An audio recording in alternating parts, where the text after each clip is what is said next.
So I'm here with the two P's, and we're here to talk about 2023 in film, and it's about to get extremely sexual in this room. Gerald, put your pants back on. Murder lemonade in the house. Woo!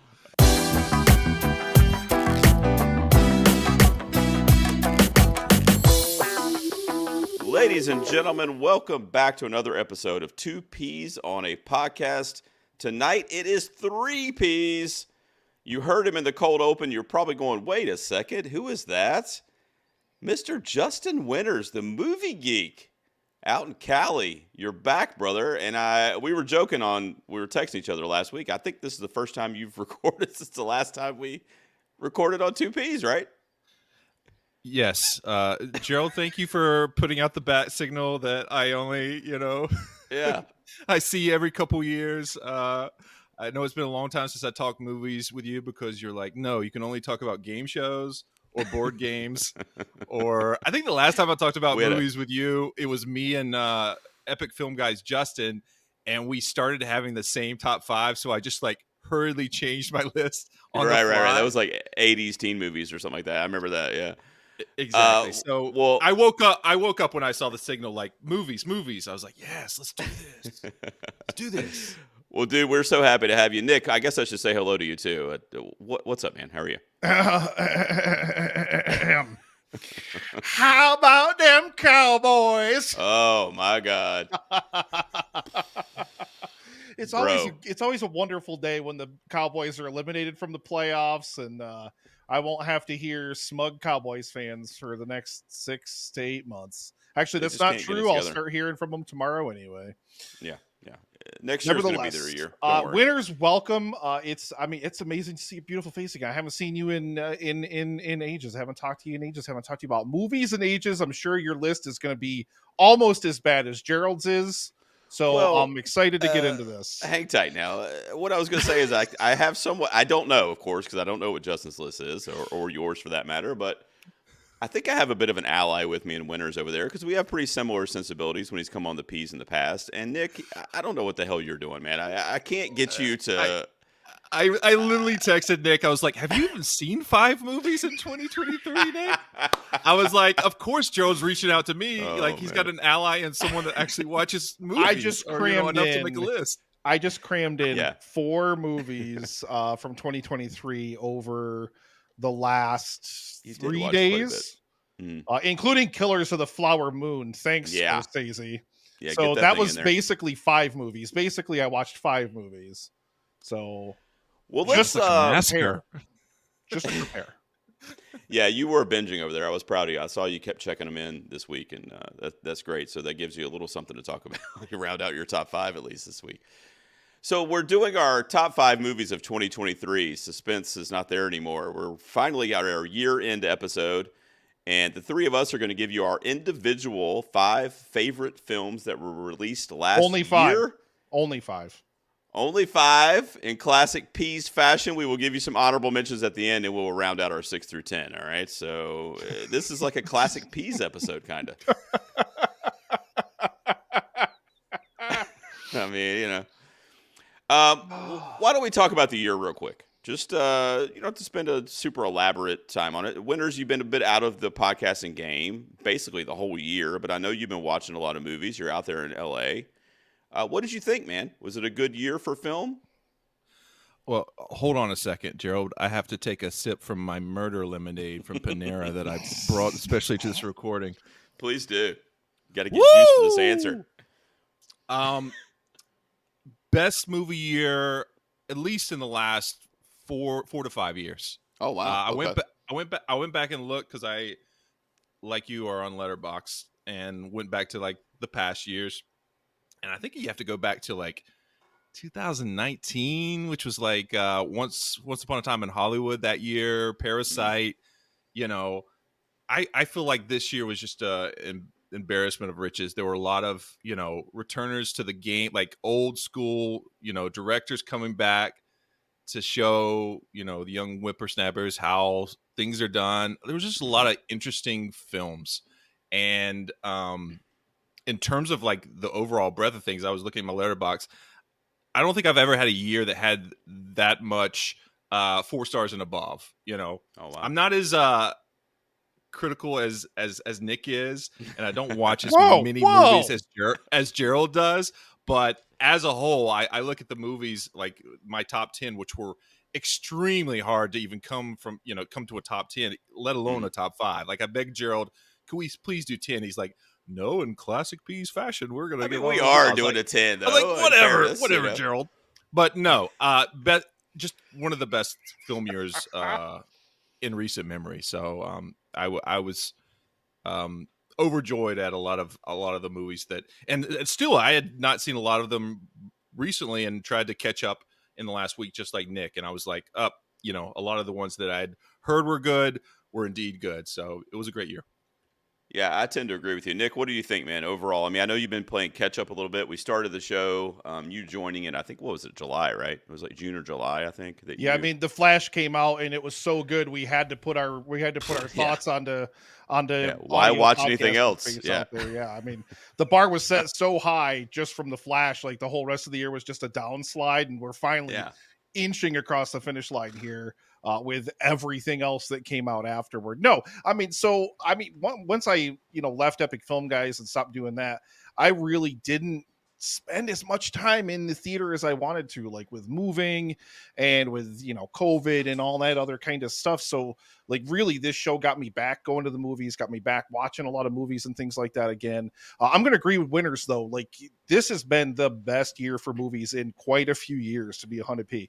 It's been really, really nice to see just a lot of movies that I really had a lot of doubts for that necessarily kind of exceeded my expectations and things like that. Some things definitely didn't. Some things definitely let me down as well this year, as we found out across a lot of our reviews that we've done at the end of the year here. But I mean, I get in that movie theater, I'm laughing, I'm crying, I'm having a great time. I've been really, really enjoying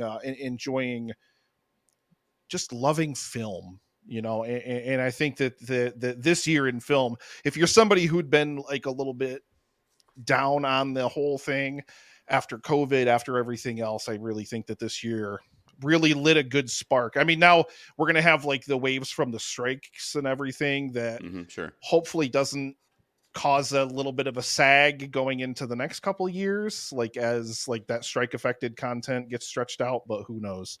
So yeah, I agree with both of you. What I think is interesting too is I think this is a pretty sweet doubleheader year with 2022. Like I feel like 2022 was a bit of a comeback year from COVID.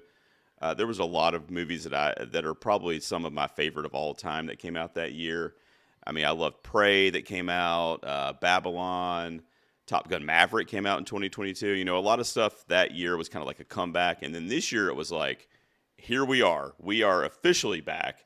And Winters mentioned it with, Scorsese and, Nolan was back this year. Fincher was back, Greta Gerwig, and the whole Barbenheimer phenomenon this summer, I mean, is just unrivaled for me as a movie fan. Like I can't really even think of a cinematic event like that in my lifetime. Like I really can't. Like I don't know what would be the equivalent of that in my 48 years of life. I've just never seen it as a film fan. So I agree with both of you. I think it was a great year. Winners, I'm going to let you do 10 movies. You're just going to have to list, 5 back to back. I was going to say, obviously, I'm in the middle.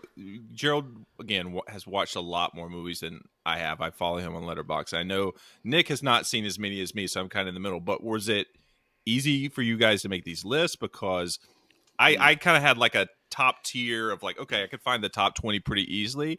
And then going from that to 10 to 5, I was just like, this is kind of impossible for me. So yeah, I went through Letterboxd and I pulled out all of like my 4-star and aboves, and then I just ordered them by preference. Yeah, Winners, I'm kind of in agreement with you. I think there's some that were just so impactful when I saw them the first time, and if I've seen them since, they are equally as impactful, and that's why they have to be on my list, because I can tell they're just going to resonate with me every time I watch them. That could, and I mean like 20 years from now when I'm watching some of these movies. So, but yes, it was very hard to narrow down to ultimately 10 that I'm going to mention tonight. And I think that, speaks to the year. I think that's kind of what we're saying. It was just a really, it was just a lot of good stuff that came out this year. And it was just a lot to pull from. So I'm excited to see where we go. Now, Nick and I are not going to do the one big question this week, but if we have time at the end of the episode, we will do a little shout out because I asked online what some people's favorite movies of the year were. So we'll look at some of that stuff on social media, Nick, and over in the Discord channel, and we'll shout some of those guys out. I also want to mention real quick, the Golden Peas are coming, guys. My annual movie awards, where I honor the year in film every year. They're fan voted on, so you guys will be voting. The ballot is live. As we're recording this, the nominations have not happened, but as you're listening to it, they have. So it's kind of a weird, this is coming from the future kind of thing. Jeez. But make sure you look in the show notes and click on the link to cast your ballot for the Golden Peas, and the winners will be announced on February 19th, which will be what the fans said was the best of 2023. But in the meantime, let's tell everyone what we thought the best of 2023 were. Mr. Justin Winters, dude, it really does. I know we're kind of kidding and whatever, but it really means a lot to both of us that you're still in your bedroom and you're drinking Murder Lemonade and you're on the mic, and it's very nostalgic, man. I'm thrilled to have you here. And if you're okay with it, man, I'm going to have you get us started. What was your number 5 favorite film of 2023, buddy? Woo! Okay. All right, I'm going to preface this by saying that, again, thanks to these two for inviting me. I love the two of these guys, and I miss talking movies with anyone. Like I kind of like talk to myself in my room now to fill that time that I used to have. So I miss these guys, and I miss doing this. But when I was making this list, again, easy to get to a 20, hard to get to a 10, even harder to get to a 5. And my 5, I think, kind of represent where I was in 2023, and all 5 of them kind of blew my mind in terms of movies and film. And my number 5, I would probably say my wild card, because this is the most recent film that I finally caught up to, and I did not know that it was as divisive and I would say probably hated by many people as I found out that it was, because I hadn't read any reviews since it came out earlier in the year. But this movie is Ari Aster's Beau is Afraid. Oh, wow. Wow. Okay. A Beau stan, eh? So imagine every single neuroses, anxious thought, every bad thought that could come into your mind as you navigate this world, and then put it in a 3-hour horror comedy film from the guy that brought you Midsummer and what was his first one? Hereditary. Yes, Hereditary. I was transported to another world watching this film. I have never seen a film that, I don't know, like throughout the movie, I was like, I feel seen. I was like, this is exactly how I would respond in this poor man's existence, played by Joaquin Phoenix, throughout this film. So I know I've heard that people hate it. It really annoys people, but I was just grinning ear to ear throughout this film. I only saw it once. Immediately, I know it's really long, but immediately I wanted to start it over and watch it again. Oh, wow. But like I said, it was kind of like an anxiety roller coaster from start to finish. And I love films that take me to a place that I've never been before. And that was just a movie and a concept writ large by Ari Aster that I just couldn't let go once I stopped the film. So that's why it's my number 5. Nick, have you seen Beau is Afraid? Nope. I didn't think so. You know, I was a huge fan of Midsummer, not as big of a fan of Hereditary as everybody else was. So when I was looking through like the list of films to catch up on things, it was like another couple films down. Like I wasn't going to race out the door to see it, because I knew I was probably like, I'll either really love it or it'll be like not my cup of tea. So, well, for me, I'm not going to say it's my cup of tea, but it's a very like just immersive. I saw it in the theater. Actually, I saw this in IMAX, which was like, you're really feeling the stress and the anxiety in this film. I just admire Ari Aster so much that I was kind of into it as it was happening, but I was also kind of like, please end. Like I can't go through this with this guy anymore. And I just kind of walked away from the theater, just kind of like literally in the middle of the road, where I was like, there was so much about that was just kind of fascinating, but there's so much of it I just never want to see again. So I don't hate that movie. Like I know a lot of people hate it like vehemently. I don't hate it. I'm just it's the first movie of his where I'm just kind of like so on it. I admire someone that could take, he, in my opinion, both his first two movies, two of the best horror films of, Sure. recent memory, to go from those to this. And obviously, reading him talk about it, seems like he put a lot of himself and his, relationship to his mom and relationship with the world into it. And just knowing that meta-ness of everything kind of having a tinge of how he views the world, I was just like riveted. I was like, this is crazy. Like, I love movies where, like, constantly you're exactly on the same wavelength as a person who is just like an anxious mess of being like, what the fuck is going on? And that was, that movie throughout. So I would highly love to see what Nick would think of that movie. Because, I know. That would actually be interesting. You should throw that in the patron pool we're doing a couple picks this month. So you should throw that in there, because I would actually be like this with him watching that. I just want to know what he thinks. I'm scared now. I love how we're talking about Nick like he's not here too, by the way. By the way, one of the best needle drops this year was in that movie. The Mariah Carey, Always Be My Baby, where he's like, basically, I don't want to ruin it for Nick, but yeah. Chrissy's favorite singer, performance artist, and she wasn't watching it with me, and I thought, I was like, is this worth it to show her this whole film just for this? Yeah. Or will she hate me forever after making her watch it? So she definitely won't hear that song the same anymore. I know I won't. She didn't hate you enough for all the punishment of years of So I Married a Movie Geek? Oh man! Well, obviously we're not doing the podcast anymore, so she wins. We're still together, just not in podcast form. So that's fine. She's still married to Movie Geek. She knows that. That's true. All right, Nick, what do you got at number 5, man? I'm anxious to see where you're going here.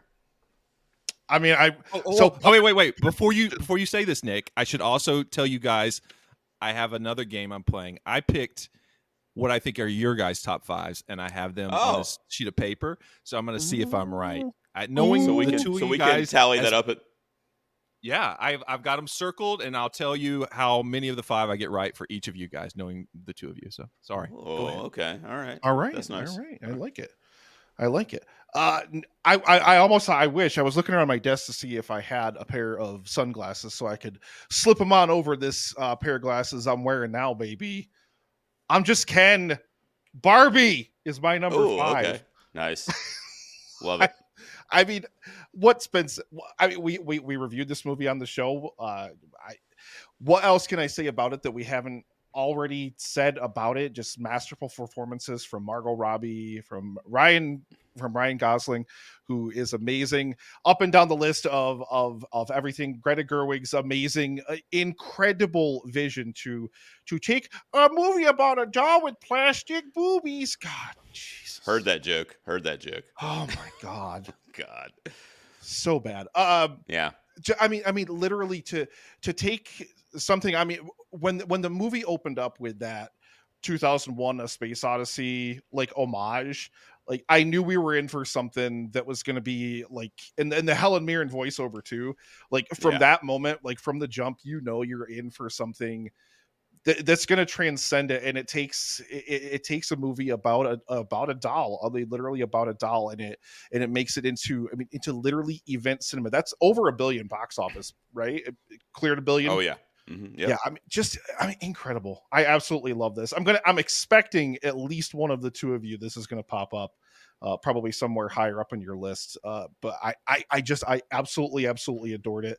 I was on such a high when I left the theater, and I think that that's one of those things that this movie was really, really designed to do, is to get you out of that movie theater like on such a high in terms of life, but also with that kind of just the kind of message about it, about appreciating like everyone's beauty and things like that. Mhm. I just loved it. I really, really loved it. I'm doing a terrible job of doing it justice right now, but No, I mean, it's amazing. My number 5. yeah, like you said, I mean, we reviewed it on the show, and I think you liked it a little bit more than I did in trying to recollect that review. I mean, I do love this movie, though, and I think it's a zeitgeisty film. I think it's one of those movies that will define the year easily, if not the decade. You know, we get to 2030, can't even think of that, but when we get there and movies of the decade, I mean, Barbie's going to be in the conversation. It was just such a cultural thing, and it was a phenomenon, and Margot Robbie, not only as in that role as an actress, but as a producer and being so close to that project and how much it meant to her and to collaborate with a filmmaker like Greta Gerwig, who I absolutely love. I mean, she's done nothing but home runs. I mean, she's absolutely stuns every single time. Absolutely. And I think this one's going to be a big Oscar player this year too, which is like we're sitting here saying it and we're all probably like, yeah, of course it is. But like, just think about that. Like, it's a movie about the Mattel Barbie doll. And it's a movie that kind of spawned from that, and we're talking about it winning Academy Awards. It's just crazy, and it goes to the power of cinema. It really does. It speaks to that. So, Justin, I assume you saw this. Are you a fan of Barbie? Yeah, I was gonna say the difficulty level of undertaking a movie like this was just already above most other movies. Just the thought of it, and when it was coming and being put together, you're like, how can that work? And so for it to work as well as it did, it's a great film. But even more than a great film, it was an event, and I live in LA, Los Angeles, and since the pandemic begun, there's been great repertory houses that have popped up here and there, but a lot of movie theaters have closed, even some of my favorite ones here in the city. So it's almost been like a, the nothing of never ending story, just like wiping out my past love of film here in Los Angeles. So Barbie was an event picture that got everyone into the theater. I went to see it on my daughter's birthday with a row full of 11-year-old girls and parents. It was a full house. I was, I'd never seen anything like that, or at least recently, and just to see that happen, and just to see the pictures and the response that it got from everyone who saw it, and I mean, that's what movies are supposed to do, and for this movie to do that at the same time as another film with the whole Barbenheimer thing, I was just like, that's amazing. It was amazing. It was crazy. It was crazy, and I'm glad Barbie got a mention tonight, if nothing else. And Nick, I praise you for that, man. It's one of those movies, like I said, it's just going to define the year. Now, I hate to bring down the mood, guys, but look, sickos, if you're still tuned in, let's go. Number 5 is fucking Saltburn, guys. God. What? No. Gray fuckers, rise up. I mean, I absolutely. Did you hear our review of this, Justin? Have you seen this, by the way? Not only did I hear your review of this, but as I was watching this movie, swear on my kids' lives, I was like, you know who's gonna love the fuck out of this movie? Creepy Gerald. You're goddamn right, brother. There was at least 5 moments where I was like, oh my, Gerald, this is just like ticking on Gerald's boxes. Oh my God. It absolutely was. Sucking up the bathwater and stuff. Yeah, it's playing right in Gerald's ballpark, baby. And Nick, I said that when we reviewed it. I said this movie feels like it was made for me, which is says horrible things about me, I guess. But on the flip side of it, from a filmmaking aspect, Emerald Fennell, we were just talking about Greta Gerwig, and she is another one that I'm going to ride with forever, dude. Like, I don't care what she makes a movie about. I'm going to be in the theater to see it. I'm probably going to buy it on physical media. Like, I absolutely love her first 2 films now, and I love her visionary eye. The cinematography in this movie is to die for. The music and the needle drops. She just has a keen eye for that kind of stuff. Barry Keoghan plays kind of creepy Gerald in this movie, right? It's kind of a version of me a little bit. Yeah, wow. He's pulling it off. I thought Jacob Elordi was great. Rosamund Pike is by far my favorite performance in this movie. Just so goddamn funny and charming, and I just loved her character in this movie. Look, I know it's weird, guys, but it is literally perfect for me. Like, I was like just grinning the whole time. I loved it. I'm so glad I got to see it in the theater too. Just a great experience, and it's my number 5. I wanted to put it a little bit higher just to piss Nick off, but I figured I I'd put just, it at 5. it was waiting the movie. I really wish that Fennell had not included the little prologue thing I where it's hated like that part, the end and I of the mentioned movie that. where they tacked it on the beginning, because then it automatically spells out that Kyogen's character is unhinged and obsessed, and then I'm just waiting for that to play out. And then like when something finally does happen with it, I'm just like waiting. It's just waiting. Like I didn't feel any tension watching that movie. I mean, I love the performances. Performances are incredible, and love it or hate it, I think one of the things that I respected the most about it, and I felt this way about a couple of other films this year, even though I didn't rate them as highly, this was 100% the film that Fennell wanted to make. And like you could see that vision from start to finish, and I respect that. It just didn't resonate with me as much as I wanted it to, because I loved Promising Young Woman. I absolutely love that movie, so I was really really disappointed when I saw it. Justin, I haven't seen your Letterboxd or heard your opinion on this one. What do you think of Saltburn before we move on to our next Yeah, picks? I mean, I also like Promising Young Woman, although I kind of didn't understand the ending of that film and how it kind of jibed with the message I thought that Emerald Fennell was going with. And similarly in this one, you know, there have been movies like this, similar in the, Talented Miss Ripley, Cruel Intentions, things like this. But although I thought it was, the cinematography is excellent. It looks like $1 million, and the actors, especially Barry Keoghan, who is a straight up freak, and I love him for that. There you go. There it is. There you go. Back on location. I still had the question of like, what is this movie trying to say? Like, is this is this movie saying that the rich are fuckers, and what was it trying to say? And I thought towards the end it just kind of got muddled again with me of what she was trying to say. And I agree with the beginning kind of setting up, like kind of taking the wind out of the movie sails, like right straight away, because the way that the plot twist towards the end is set up, it's not really a plot twist. It's like you're right. kind of like, well, it no, spells duh, it out yeah. for you. I assume something was going on, but I guess this is it. So, like I said, it was still entertaining, a solid like 3-star movie for me. But again, I don't think any other film in 2023 could be perfect for Gerald as this one. So I definitely guessed this one for you, Gerald. That's a check 100%, mark for that you. is I had to put it. dead correct right there. That is. I had to put it on my list. We mentioned the different years kind of leading up to 2023, and Promising Young Woman was my number 1 movie of that year. I think it was 2020, or it was either 19 or 20. And Saltburn is in my top 5 this year. I mean, I love her as a filmmaker. I love a lot of the actors involved, and just kind of the weird, grave fucking and everything got me going, man. So I do what I do. I go to the movies for magic. The weird he says with the gleam in his eye. Like, ooh. Yeah. Don't follow me on a Saturday night when I leave late at night. You don't want to know where I'm going. God help us. All right, Saltburn, my number 5, probably the only time that'll come up tonight. Justin Winters, you had Beau is Afraid, which is also a bit of a surprise, buddy, but I really admired that pick. What's your number 4, man? All right. I think this one might be a little controversial with half of this podcast, because I heard this discussion, and when it was being had about this film, I was like, I am solidly in one person's camp, and I'm here to defend it. And that is David Fincher's The Killer, boys. Fuck yeah, dude. Come on. Fuck yeah, let's Fincher go. is Let's fucking go. back. Oh my God. Tag me in, bro. I'm ready. So when Chrissy and I used to have our podcast, we would describe this thing called movie boners, where you just get a tingle through your body. It can't be your penis as well, but it could be your heart, Nick. Sure. Gerald saw that with the grave humping in Saltburn. Yeah.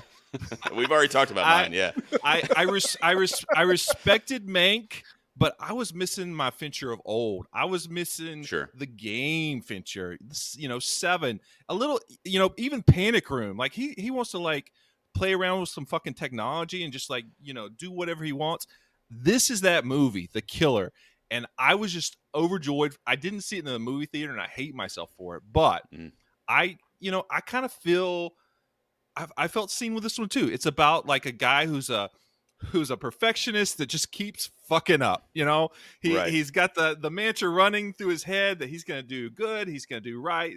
Here's the things and he just keeps fucking up. And I liked it about it. I think there's a lot of Fincher in here of him. Obviously he's a perfectionist as well, and he tries to get everything right, but Right. sometimes he slips up and has a mank kind of day. But this one I was just like, this is hilarious. Fassbender throughout, I was like, he's perfect. The multi-level tiers of all the people he kept meeting until he got to the top, I was just riveted throughout. I've seen it 3 times already. Again, Fincher is back. Yes. Another one we reviewed on the show, 3 Nick, times. and Wow. actually, we didn't talk about this when you and I reviewed it on the show because I feel like I had just seen it like the day before, a couple days before, but I've watched it since, and I love Justin. I don't know if you echo this, but I love like it's kind of funny. Like this has really got some funny stuff in it. Like I feel like it's kind of hidden, like it's kind of like underneath the surface. Mm-hmm. But just the simple premise of like this guy who spends that 15 or 20-minute monologue in the beginning, which I know Nick was into that opening act as well. The cold open's incredible. Magnetic. Absolutely incredible. Yeah, it sucks you in, right, to this Yeah. character and his mantra that he's living. And then he misses the shot. And you're like, what the fuck? Like, it's like talking about how great he is and then he misses the shot. And then the whole rest of the movie kind of snowballs from that, Well, it's And, like it has that really like I do really love like the aspects of that film. Like he's constantly, it's like Winter said, he's constantly running his mantras through his head, like of all the thing, and he's absolutely doing the opposite thing on screen like the entire time. Like always have a plan, like always like all this stuff, and it's clear he's flying off the seat of his pants because everything's gone so far off the rails. I really loved like the fight in the Floridian's house. Like that was so well shot, so well done. So good. I loved so much about that movie. I just like it just didn't hold me the whole way through. The thing that I loved the most was that cold open, like the promise of those perspective flips, like in the moment, like first to third to first, like back forth. I was like, if they do this the whole movie, that would have been such a cool thing. But then it just left it after that, and maybe that was my disappointment from just it dropping that gimmick after that point. I mean, it's 10 times better than Meg, and I gave it a 5. Yeah. Because that's how bad Mank is, but it just wasn't my thing. Into the guy with the nail gun and how he fucked that up. The whole dinner with Tilda Swinton. There was just like every time he met someone, I was like, oh, there's this story here that we're learning about, and we're learning how he's trying to recognize, or like obviously he has a past with these people, and this whole it's all revolves around him fucking up and then him trying to rectify it, him and just not be able to do it very well. I thought it was, like I said, hilarious film. I loved it. Right. I agree. By the way, we're talking about Fincher as a filmmaker. He's one of my favorites. And that Floridian scene I found out after you and I recorded, Nick. I was watching some stuff on, different like behind the scenes stuff, and like he purposely took out all the audio except the actors. And did you know that, Justin? So like when you listen, it's a lot of grunts and like, but he took out like a lot of the like crashes and like secondary noises and stuff, and he did that just to like increase the intimacy of the scene, and that's just crazy. It's so good. Yeah, so it was really good. Him and Soderbergh are like buddies. Like he shows Soderbergh like cuts of his films, and I was like this part of this has like a haywire feel to it. Like I love this. If he could do one of these like type of like really genre, like he's trying to like explore the space and play around with sound and mise en scene, all that stuff. I was like, this is great. This is what he should be doing. So that's why I was over the moon for it. Great pick, man. Great pick. It's in my top 10. Actually, is it? Hang on. I might be lying to you. Wow. It better be, man. You're really pulling for it. You're high on my list. The future here. All right. Nick, what do you got, man? What's your number 4? Well, we talked about the Barb, but we can't talk about the Barb without talking about the Heimer. So yeah, my number 4 is Christopher Nolan's Oppenheimer. I mean, so I still haven't seen Tenet. I never got a chance to. I really intended to at some point, but then I just never did. But no, you're fine. I went into this movie, really, really wondering 3-hour runtime, and it's a biopic about J. Robert Oppenheimer, how are you going to hold anyone's attention for 3 hours? And I think the constant perspective shifts, the black and white versus the color, the subjective versus the objective point of view. You include all the Senate stuff from like 1954 with Louis Strauss, Robert Downey Jr.'s character. I mean, just an absolute. I mean, Nolan's a filmmaker who's always been at or near the top of his craft for the most part. Like, I absolutely, I think winners, I speak for you as well. Dunkirk is like a masterclass. I mean, obviously, his Batman movies, like all that kind of stuff, but like there's a level of craft and a level of detail in this that trumps even what he did in any of those movies that necessarily came before it, in a way that, like I said, I think I think it's there's some kind of genius in here that I'm not smart enough to know how to describe, of how you can take a biopic about a character like this, about a real life figure like this, and hold an audience's attention for 3 hours and literally make it as interesting in the final minutes, and you're hooked the whole time. There's never a moment in that film where I'm like, this is too long, I'm bored, this is dragging forever. And I think, especially talking about pacing for films, especially long films, I know I'm on a show with Gerald, who we know if it's over 100 minutes, he's in the bathroom crying somewhere. It just an absolute masterclass. Incredibly shot. The cinematography is incredible. The performances are absolutely lights out. Guys, Yeah, it's so good.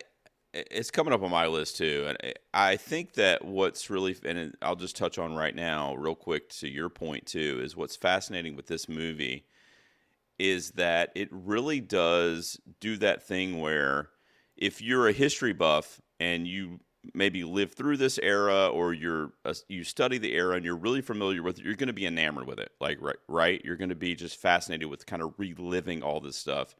And then also you can learn it. Like, I saw it with our buddy Dan, Nick, and we really didn't know a lot about Oppenheimer outside of the Manhattan Project. And It makes nuclear physics not boring, yeah, for like right, like a normal general audience member. right, Like, what? yeah, right. And it just is really fascinating in that way. Incredible.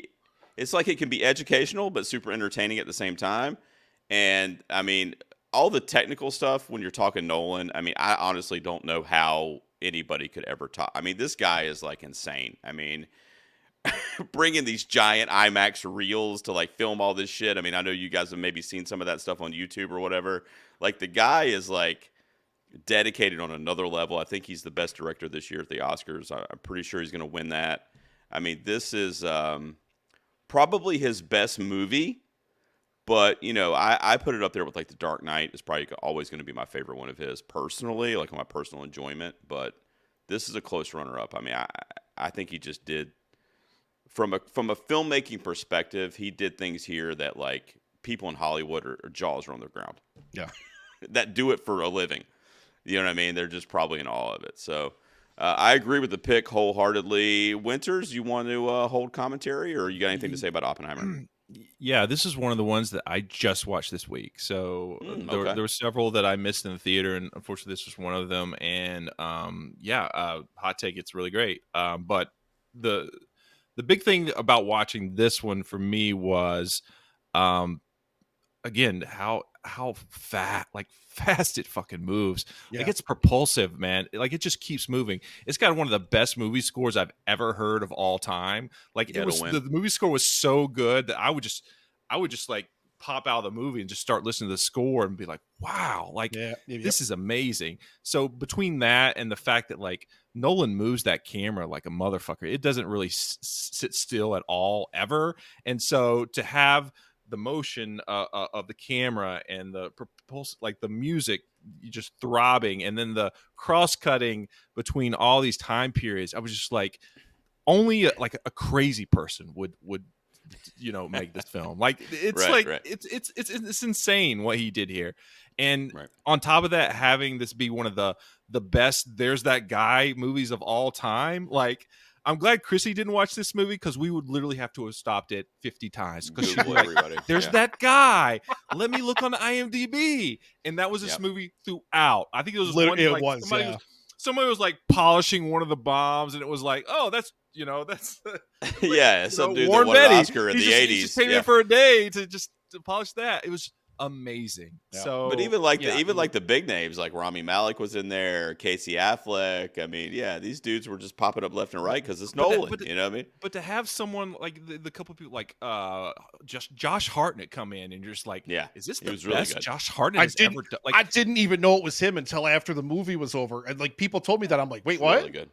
yeah, It's Crumholtz, really good, and So good. Crumholtz in this. I was like, holy shit, Crumholtz. It just Nolan just Yeah. he just raises everyone up to like their best performance ever, and so you have just like 20 best performances ever amongst all the other amazing technical things that are going on. So this Yeah.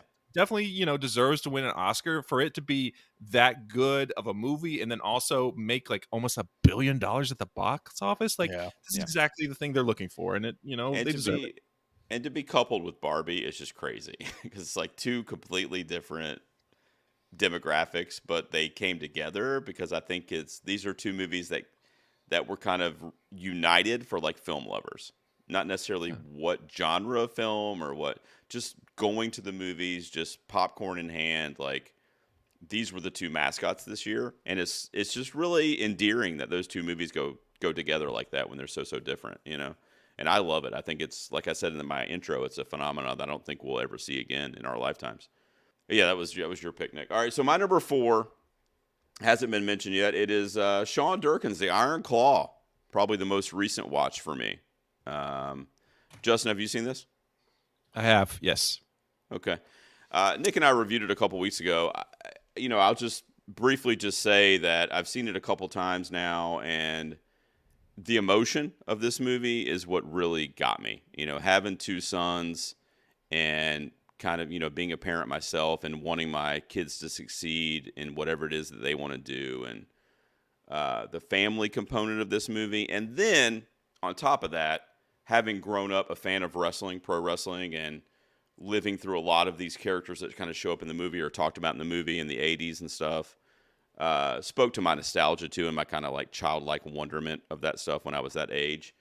But I just love the way Durkin, kind of on the surface, this is a pro wrestling biopic, but beneath the surface, it's a very emotional connection to this family and to these brothers, really. I mean, it's the story of brotherhood and them kind of living through this thing together. And unfortunately, most of them couldn't handle it and befell tragedy, and in a lot of cases ended up ending their own lives because they just couldn't deal with the stress and the anxiety. And so it speaks to a larger truth too when it comes to like mental health and stuff like that. So especially, and I talked about this in our review, Nick, but especially on the second watch, it was like I was in tears like half of this movie. Yeah. It didn't hit me quite as hard on the first watch, and I don't know if it's because I wasn't really expecting it or what, but just a very emotional journey that this film takes you on, and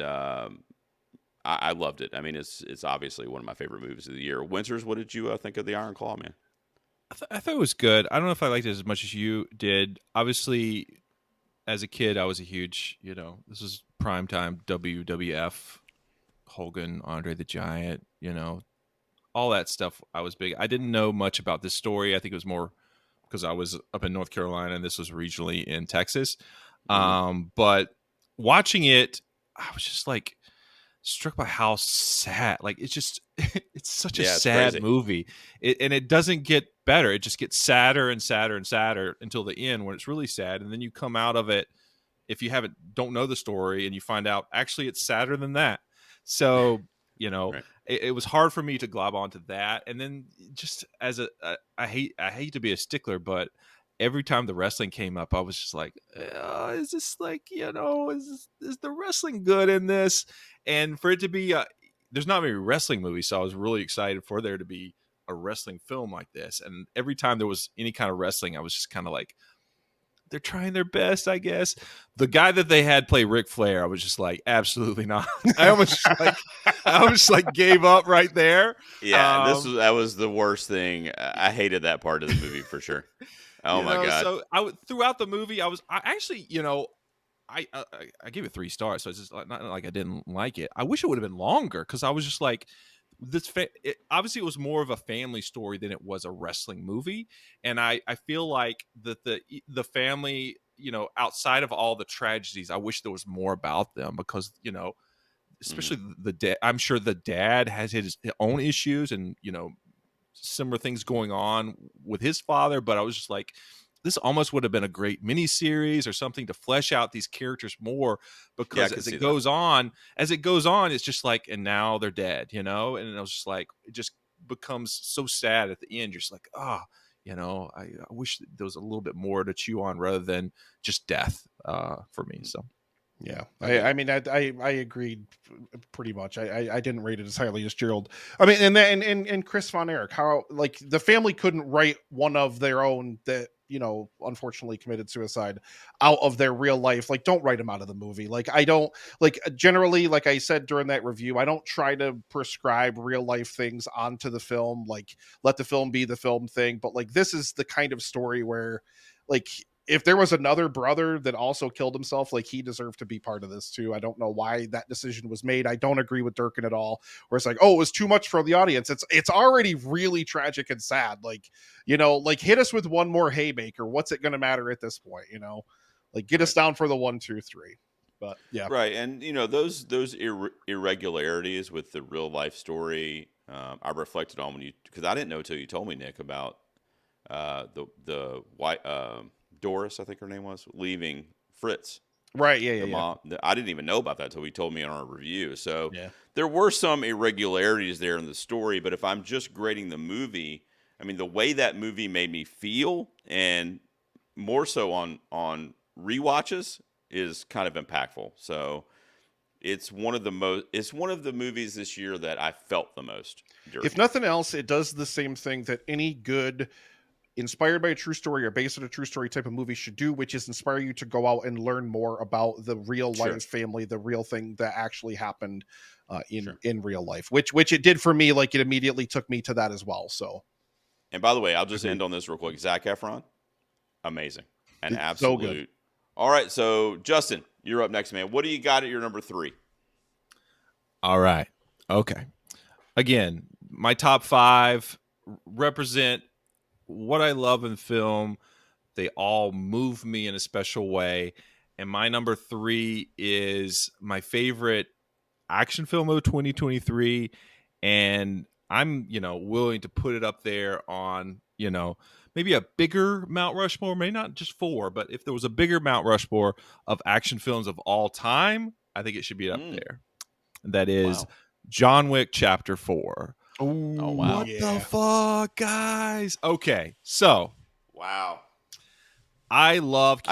I got something to talk to you about. I love Keanu. I think Chrissy and I had a whole episode where we just did our top 10 Keanu movies. I am the biggest Keanu supporter. You go look at his IMDb. That guy, I mean, you can talk about his acting all day long, but dude knows how to pick a project because he is in so many classics. Holy fuck. So I love the John Wick series, and after 2 and 3, I'd got to the point where I'm like, what can they do? Like, I think they're kind of done, I went to see John Wick Chapter 4 in the theater by myself, and I swear to God, the whole time I was like, oh my fucking God. I was like, this is amazing. I was like, they took the promise of, like, when the Raid movies came out and they were amazing and awesome, but you're like, what would happen if they had taken those movies and added, like, I don't know, 50 to 100 million dollars in budget and really fucking epic this stuff out? That is John Wick Chapter 4. Swear to God, I was just like mesmerized throughout. I was like, holy fuck, how did they do this sequence? I was just over, like, I've never seen something like that in a movie theater. Definitely best action movie since Mad Max, Fury Road. Like I was just like, this is what action film should be, and I was just like flabbergasted when I walked out of the film. So and for it to be that long, but me also love it that much, knew it was just right in the sweet spot of, just pure cinema. Like they knew what they were doing, and they really cranked it up to 11 on that film. So I loved it, man. That's why it's my number 3. Well, the action, I'm not going to argue with you. I mean, it's some of the best choreographed action set pieces literally of all time. Like, I mean, honestly, like I couldn't name another movie right now that would rival it. But my thing with this movie, I saw it in IMAX as well. I liked it. I mean, I gave it like 4 stars. Like I thought it was a really good movie. But people like yourself are just like, oh, greatest action shit I've ever seen, like all this. My thing with this is like, at some point, Justin, did you not go, this guy should be dead? Like, there's no way he's like going up these stairs at 60 years old with a limp, like killing all. I mean, I just the believability kind of escaped my mind after a while.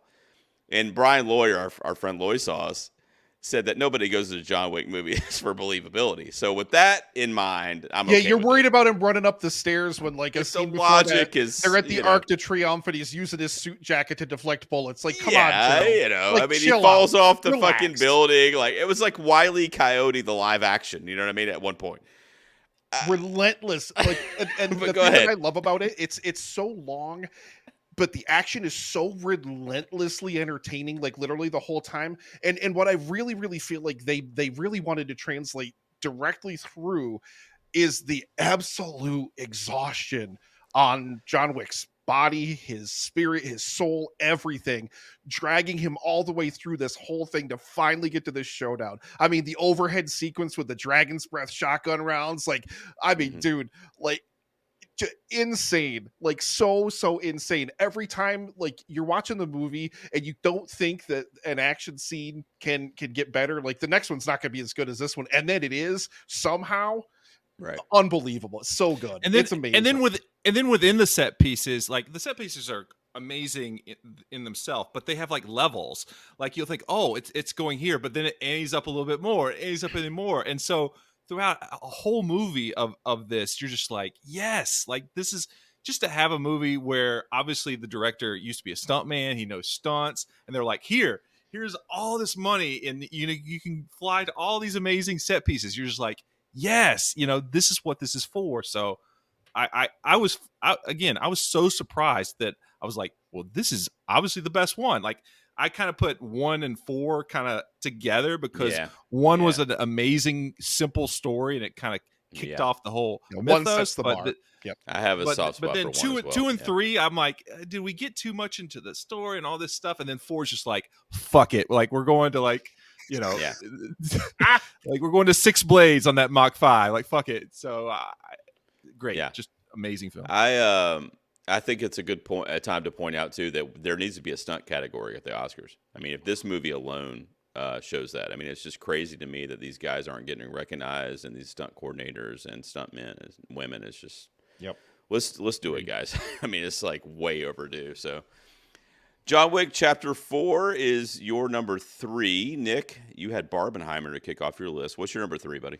Well, I'm gonna keep things rolling right down the action highway here. And I'm just gonna give the YouTube audience and the audio audience a little bit of flavor to be able to dial this in, okay?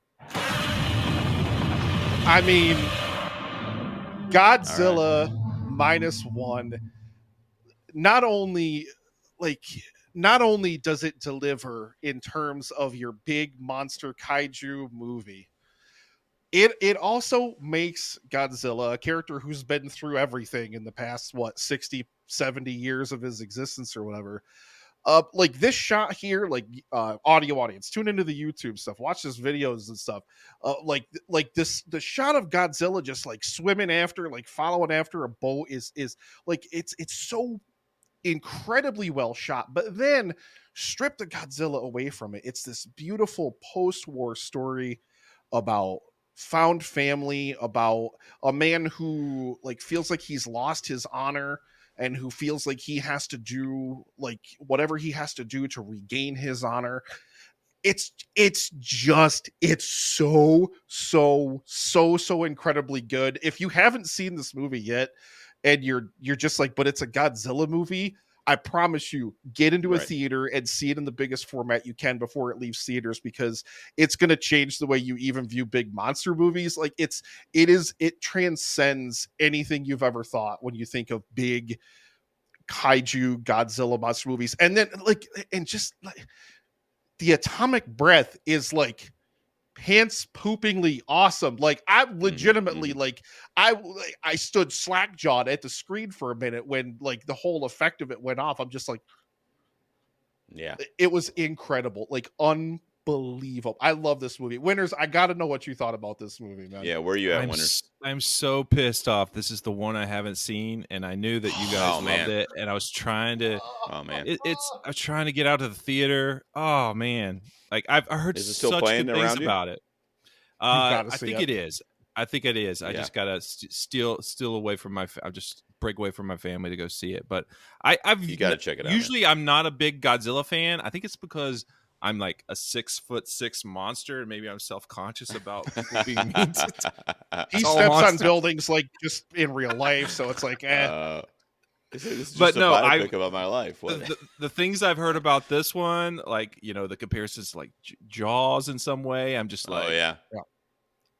So I'm definitely, I got to check it out real soon. So it's I mean, G you can attest. I mean, Yeah, I mean it's coming up on my list too. I mean, if that tells you anything. So I'll hold a little bit of commentary, but I wholeheartedly agree with you, Nick. My number 3, you've also mentioned, Nick. It's like we do a show together or something.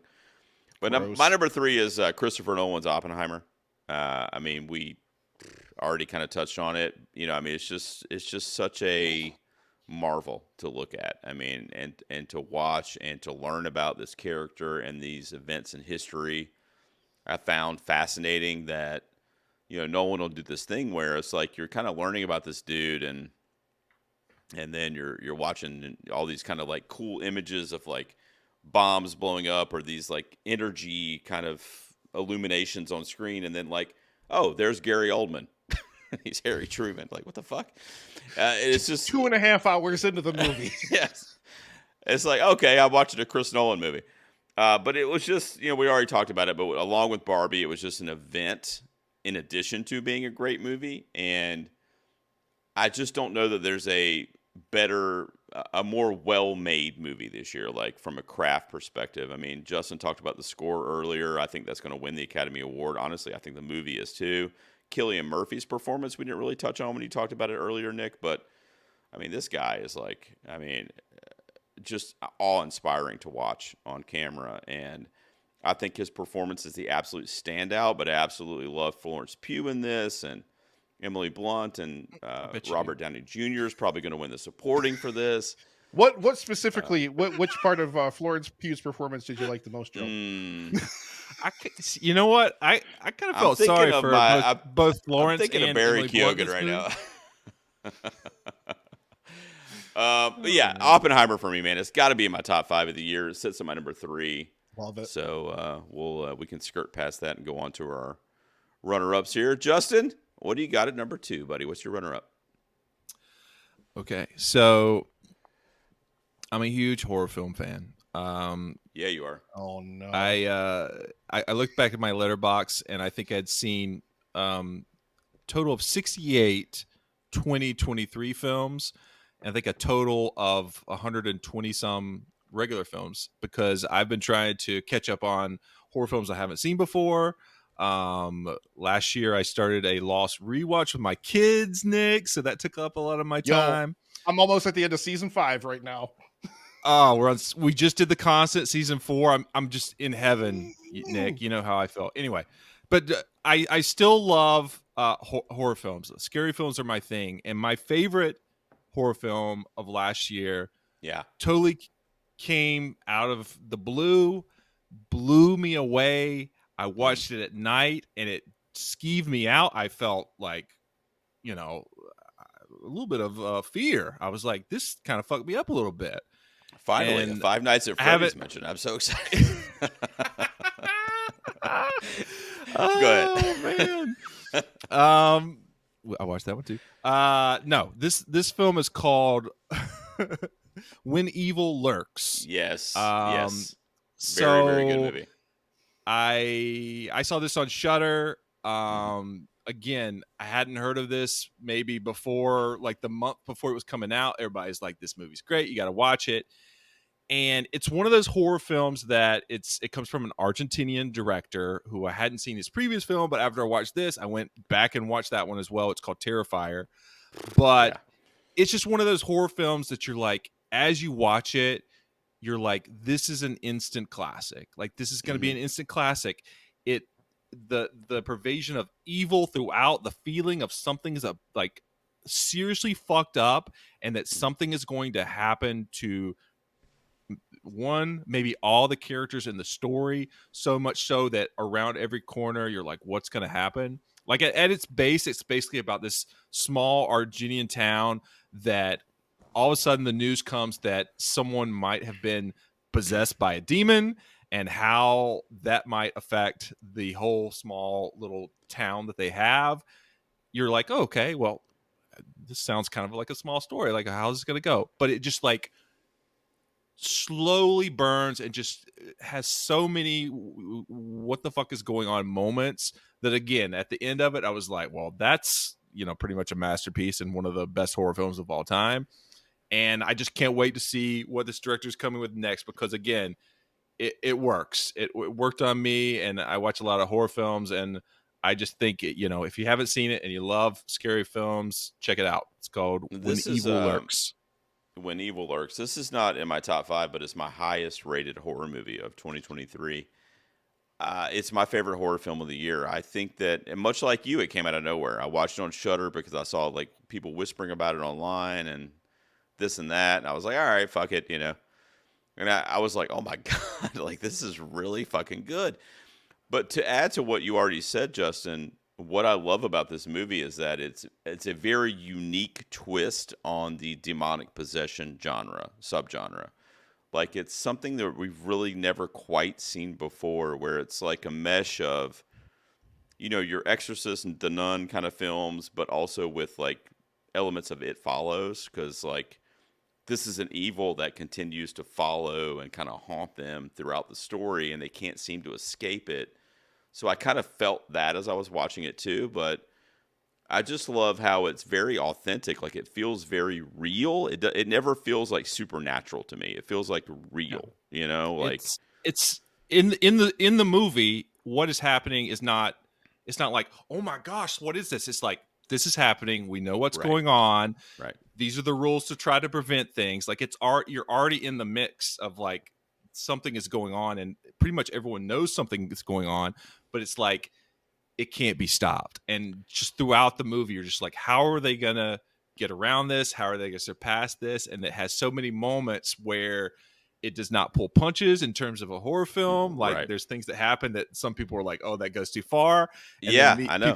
People like me and Joe are like the guy, like, like on the glass, like, what do you got? What do you got? Yeah.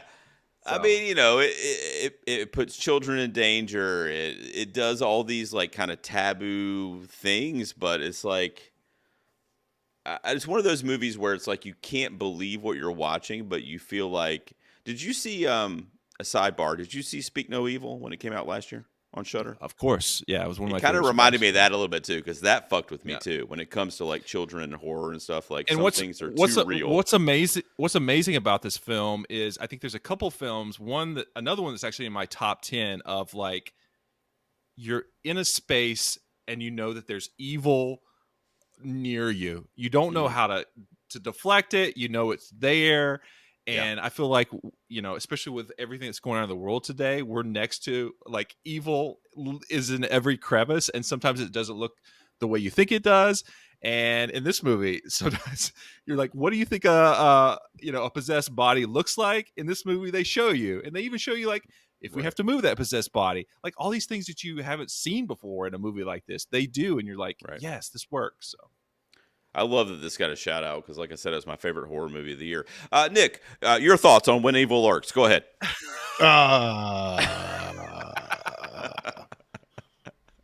I was like, And me- definitely Nick does not have this in his top 5. Nick's like, it's a movie and it exists. All right. Okay. All right, that's your runner-up, buddy. Great pick. I'm so glad that got a little shout-out. I honestly didn't. I knew you were a huge horror fan, but I didn't expect that to come up tonight. I thought there might be an option where a couple horrors might come up, but I'm really excited that was the one that you threw out there. Nick, I'm interested to see Justin's kind of grade sheet at the end here, because I got to be honest with you, I don't know if I know where you're going here, but what's your runner-up for 2023, Nicholas? So Winters just talked about a film that's obviously right up his alley, right up his ballpark. And my number 2, G, is a movie that's right up my ballpark, which is Alexander Payne's The Holdovers. Paul Giamatti, easily one of, if not his best performance of his career, especially when he took the Golden Globe to In and Out. Every time I see that picture, I laugh. So good. Divine Joy Randolph is amazing. Dominic Sessa is incredible. It's Alexander Payne getting back to what he did so perfectly throughout his entire career, of these small characters in these small stories that are just really, really flawed and so perfectly crafted and well realized. This film is brilliant. I absolutely adored this movie. I know it's going to be a weird race for the best actor Oscar this year, with Murphy and with Giamatti in there, but like, as much as it does not take away from Murphy or from Oppenheimer at all, but my God, do I want to see Giamatti win for this. I absolutely adored this movie, and like I said, I mean, the beautiful thing about it is it's just these small characters, and just, it's not like this big world ending stakes or any kind of like colossal blockbuster thing. It's just quiet, quaint little stories. Every single person that you know, every single person that you've ever met has, some great story, or, whatever within them. And that's the way I view Payne's movies. Like, this just small, quiet little things. And God, he does it well. And he really, really returned to form after downsizing, which no one liked at all. Yeah. Probably not even Matt Damon. Well, he got paid for it. He probably likes that part of it. But Yeah, I mean, that's it for me with that. The Holdovers. I adored this. I mean, G, I adored this movie because I did. You were higher on it than I was, but I did really like the movie, and I've watched it again. Actually, I introduced it to my son, Nick. I showed it to Logan, my 10-year-old, the other night, and I was like looking at the IMDb Parents Guide because it's rated R, and I was like, why? But I guess there's like language in it. There's a couple, I don't know. So the penis mentioned, I guess. Worse than he has to hear idea. from you? I was going to say, he's heard far worse Yeah, I was from going to this. say. But yeah, he loved it. And I think you mentioned this in our review too, about the like kind of Goodwill Hunting stuff that's kind of built into it, the story, and Dead Poets Society. There's different kind of footsteps that lead up the path to this film, but seeing it a second time, I mean, Giamatti's performance is out of this world. I mean, the guy is like, oh, good, man. So grounded and like real, and you connect so easily to him, and it's so easy to root for him, but you still kind of like, take it easy, dude, like chill out, So he's very relatable in that way, and his post performance this award season so far is off the charts. I mean, the guy is like giving great speeches. He's going to In-N-Out Burger with his freaking globe on the table. I mean, the guy knows what he's doing. Winners, have you seen The Holdovers? I did. I loved it. I think it's an amazing film. I love the feel of it. Like, obviously from the start, he's like, I'm gonna go with this 1970s, like, almost like a Hal Ashby vibe. And so much so that with this, it's a three-hander of a movie and they all pull their weight. It's almost like just like a warm hug at Christmas time. This should be a Christmas classic forever. Yeah, like, really should. Yeah. It's a great film. I mean, movie. Giamatti is, he's amazing. Divine Randolph, she's been amazing, and she should get more roles. But for them to like pluck Sessa out of like 800 dudes at the same school and him be as good as he is, I was just like, come on. Dude, first acting gig. It's great. And he just won the Best Young Actors Award at the Critics' Choice tonight as we're recording. I mean, the guy talk about a bright future. I mean, yeah. Just so like you good, said. Just the feeling of it, the music, it just puts you in a place where you're like, I feel safe. This is a warm hug. I love these characters. It could go longer. I thought it was great. Yeah, great pick, Nick. I guess I did see that coming. I just didn't. I don't know. I just didn't think about it. I bet Justin figured it out. But anyway, you already mentioned my I runner-up, my number guarantee 2. it's somewhere on his list of my top 5. I don't know where, but it's somewhere in there. It's an Alexander Payne movie. It would have had to try so hard for me to hate it. Yeah, my number 2. You also already mentioned, Nick, but it's Godzilla -1. Justin, I'm sorry. I know you haven't seen it, but everything Nick said and more. I mean, there you go.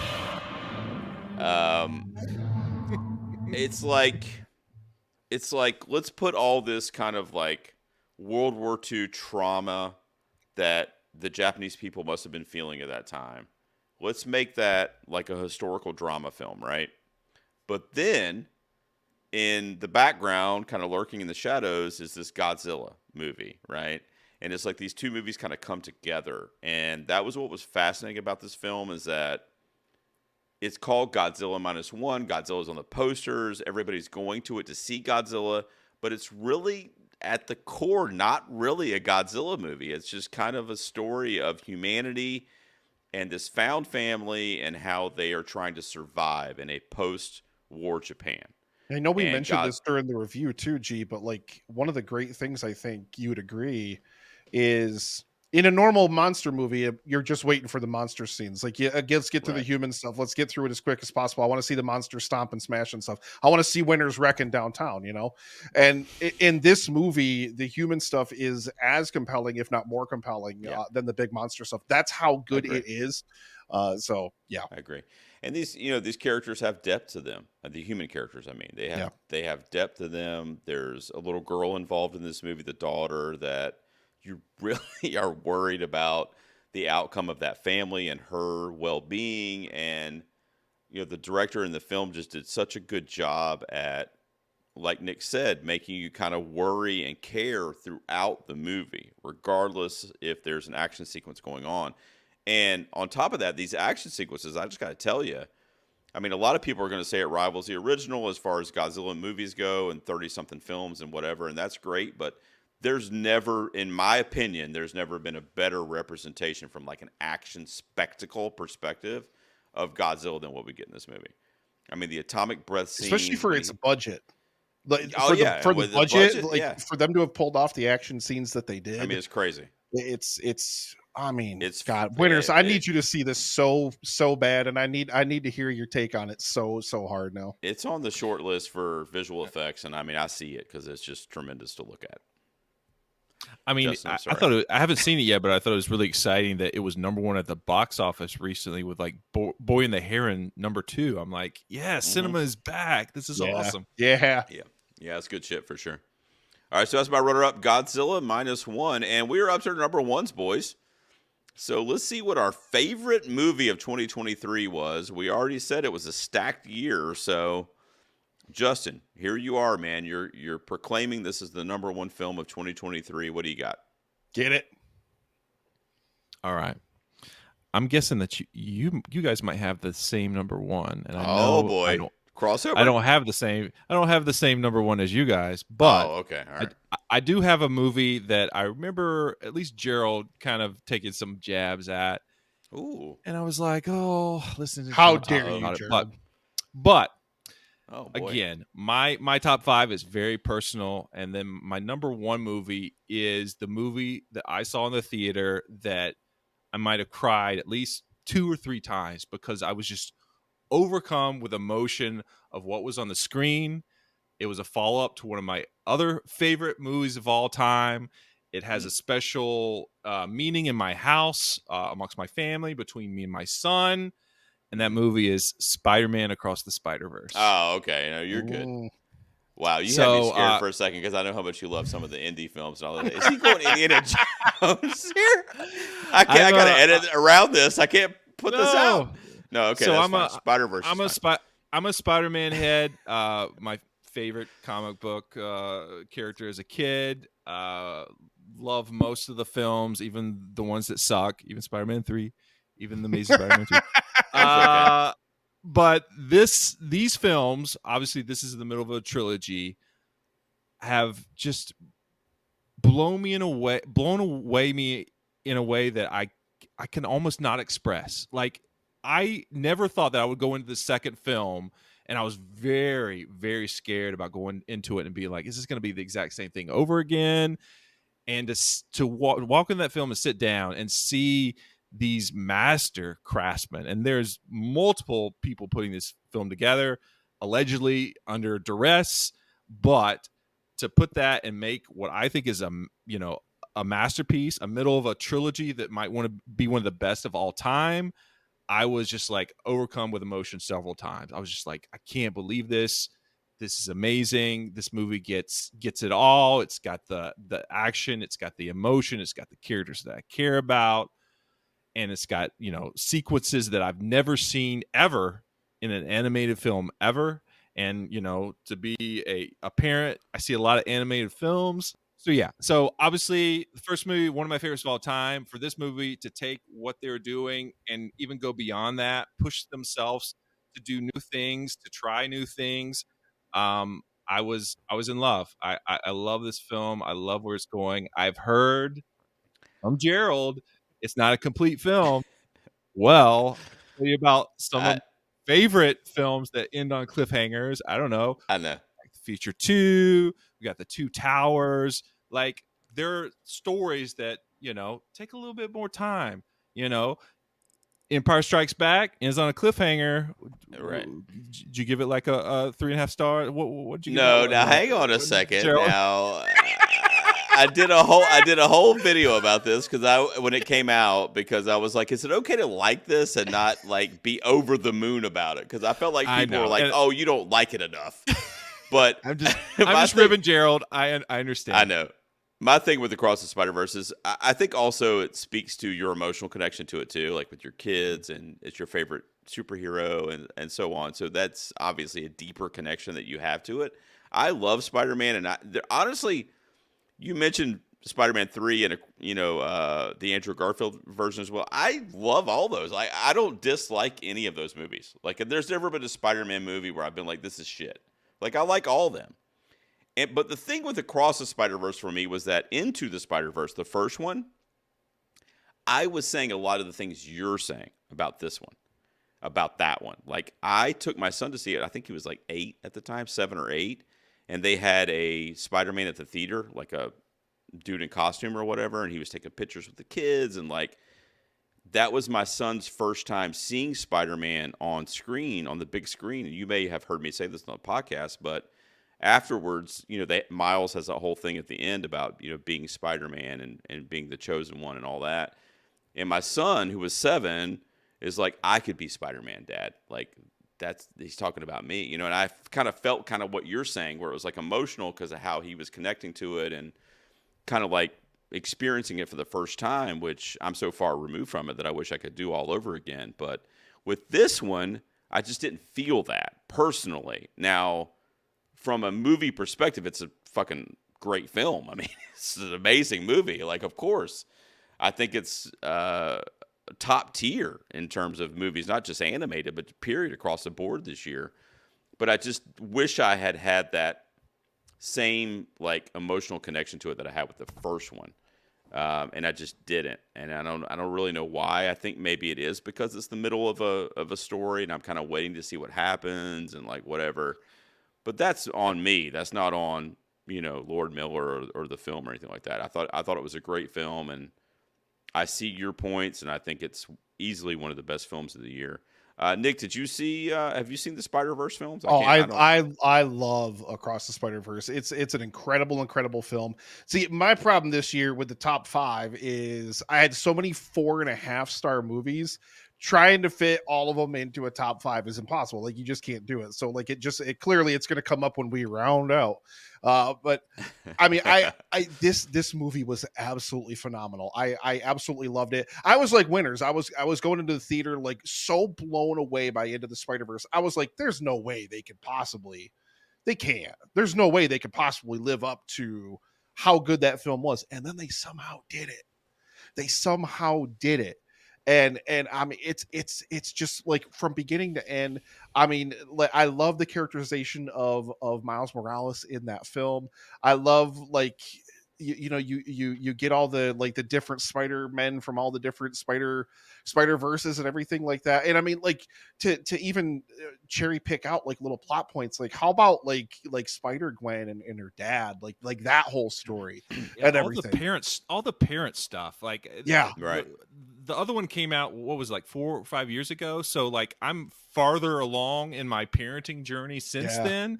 And a couple scenes in this movie, I was like, they didn't have to go that hard. Like they didn't have to go that hard with the emotion, but they do. They fill out these parents and make them more rounded characters than just like the parents saying, "Oh, don't do this or don't do that." They are actually real human beings in it. Yeah. It seems. So.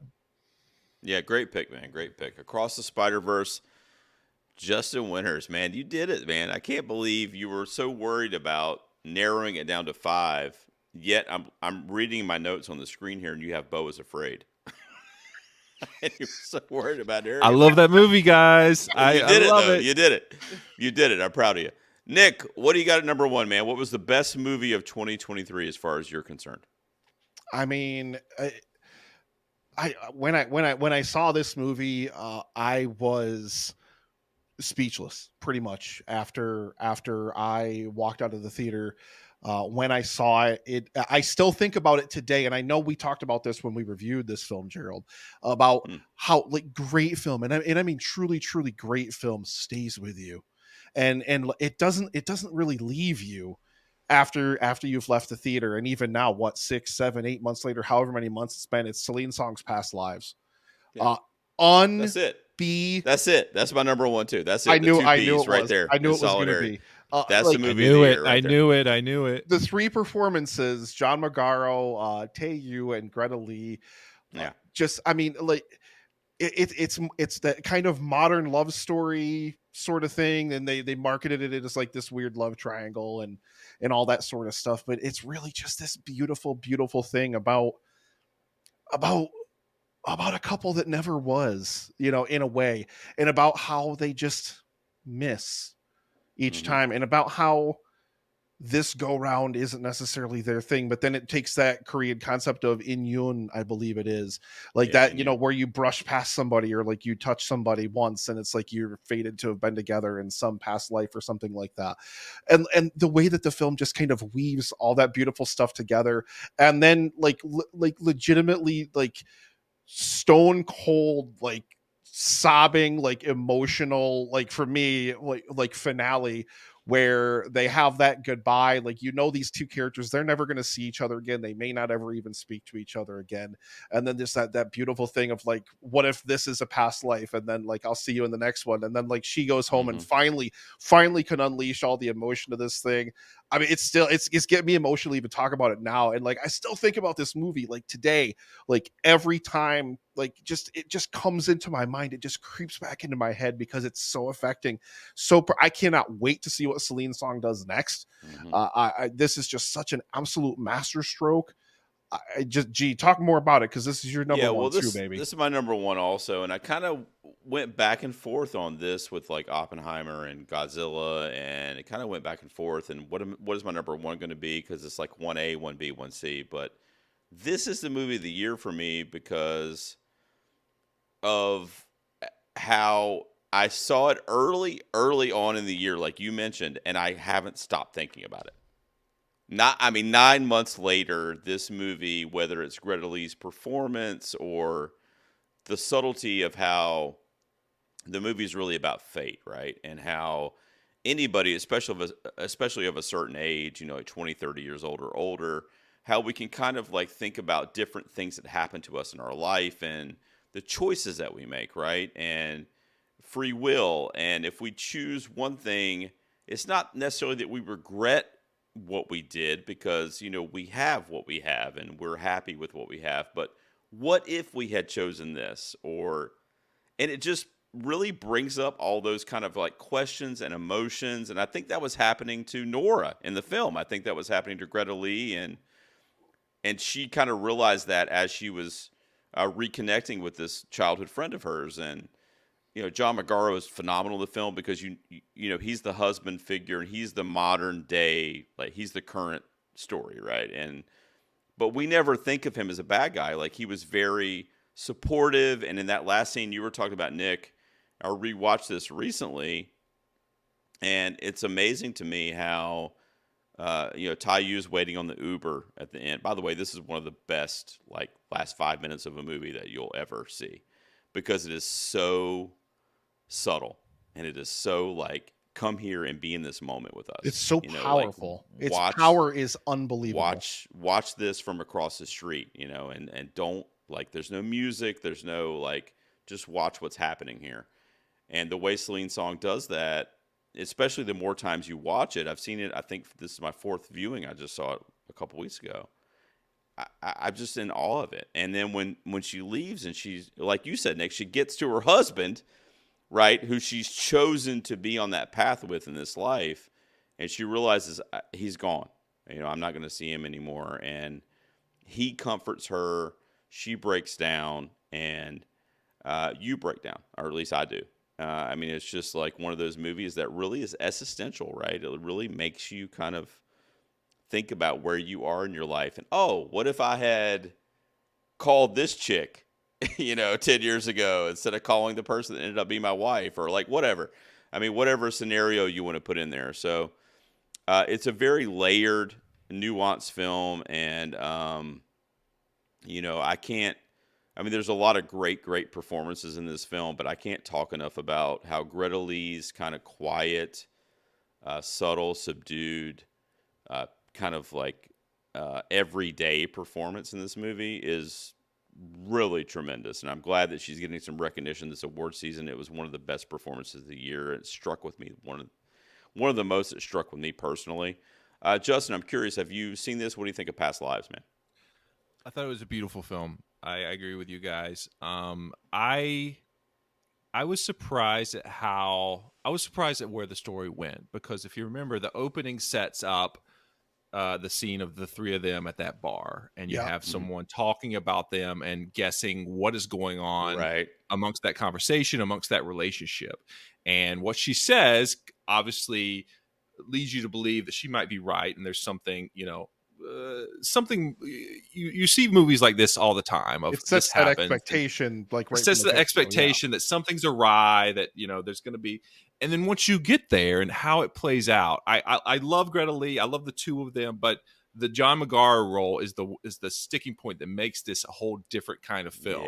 And the way that is played amongst the three of them in that moment, within the conversations between them, I was just like, you never see this. This is a very adult, high-minded way of looking at relationships, and looking at your past and how it affects you now. And I thought that's beautiful. Like, I wish if this happened to me, or if something was happening like this, that I could respond in the way that the husband does, that the two of them do, because you see that there could have been something else. And instead of being like, let's try to, get that again, they take that in and kind of, let it flow through them. Like the movie goes along like a breeze. Like, there's some amazing shots of just them walking around New York where I'm just like, this is beautiful. This is amazing. This is an amazing film. So I thought it was great.